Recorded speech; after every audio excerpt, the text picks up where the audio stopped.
Madam دنیا میں جو موربیڈیٹی کی 3 اہم وجوہات، جس میں نمبر 1 کارڈیو واسکولر ڈیزیزز، جن کی وجہ سے فالج، ہارٹ اٹیک اور گینگرین ہو جاتی ہے۔ دوسری دنیا میں بڑی وجہ کینسر، جس میں سر فہرست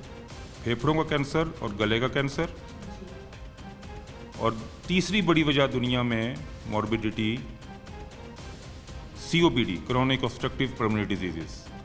3 جو بڑی شرح بیماری کی جو ریشیو ہے ورلڈ اوور، وہ تینوں ڈائریکٹلی ریلیٹڈ ہیں اسموکنگ سے۔ اور یہ صرف موربیڈیٹی کی نہیں، مورٹیلٹی کی بھی یہی تینوں بڑی وجہ، یعنی شرح اموات کی جو 3 بڑی وجوہات ہیں وہ ڈائریکٹلی ریلیونٹ ہیں اسموکنگ سے۔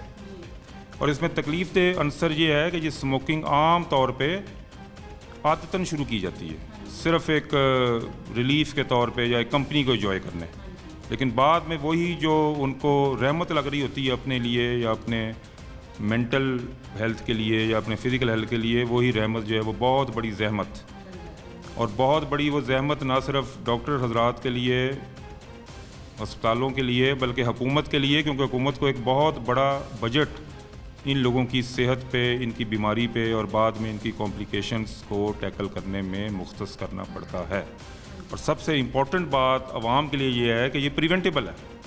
کہ ہم صرف ایک عادتاً ایک کچھ بیہیویئرل چینجز یا ایک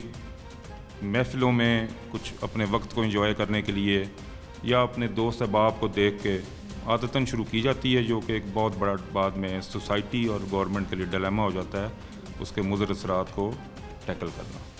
سر اسموکنگ سے ایسی کون سی بیماریاں جو ہمیں لگ سکتی ہیں؟ کینسر ہم نے کافی سنا ہے، منہ کا کینسر، اور مطلب ہاتھ پاؤں ہم نے دیکھے ہیں، اکثر سگریٹس کی جو باکس ہیں ان پہ بھی بنے ہوتی ہیں بیماری، لیکن پھر بھی لوگوں کا رجحان ہے کہ وہ سگریٹس پیتے ہیں۔ جی madam, thank you very much, again بہت امپورٹنٹ کویسچن۔ عام تاثر یہ ہے کہ سگریٹ سے صرف پھیپھڑے متاثر ہوتے ہیں، لیکن جیسے میں نے پہلے عرض کی، یہ ہسپتال کا آپ سروے کر لیں، اس ہسپتال میں 80% سے زیادہ جو مریض ہیں وہ ڈائریکٹلی یا انڈائریکٹلی اسموکنگ کی وجہ سے متاثر ہو کے یہاں پہ داخل ہیں۔ صرف یہ ہسپتال نہیں، ورلڈ اوور یہی ریشیو ہے۔ اب اس میں صرف پھیپھڑے تو ڈائریکٹلی انوالو ہوتے ہی ہیں، اس کی وجہ سے سب سے جو امپورٹنٹ ڈیزیز وہ کرونک obstructive، یعنی پھیپھڑوں کی سانس کی جو نالیاں ہیں وہ متاثر ہو جاتی ہیں، اور بعد میں پھیپھڑے کے وہ حصے، وہ جھلیاں جہاں سے آکسیجن یا کاربن ڈائی آکسائڈ کا گزر ہوتا ہے، وہ بھی متاثر شدید ہو کے تو اس میں بہت ایڈوانس ڈیبلیٹیٹڈ ڈیزیز کاز ہو جاتی ہے۔ لیکن اس کے علاوہ جیسا کہ میں نے آپ کو پہلے عرض کی،